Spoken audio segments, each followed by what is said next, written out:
आप लोगों का कैसे लगा है ये पार्क। अब सब लोग अपने अपने रूम पे गए, अपने अपने मकान में अपने अपने घर पे, और मैं भी जा रही हूँ अपने रूम पे। गाइस, जिसको पसंद आया हो यहाँ का लोकेशन है तो आप लोग कमेंट कर सकते हो और फॉलो भी कर लेना हमारे चैनल को।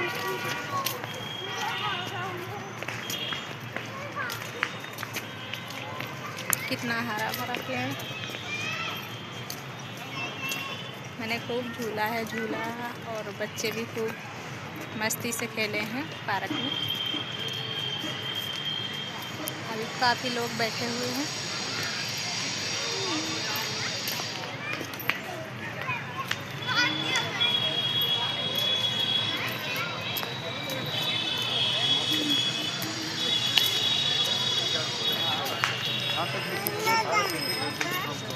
अब हम धीरे धीरे निकल रहे हैं।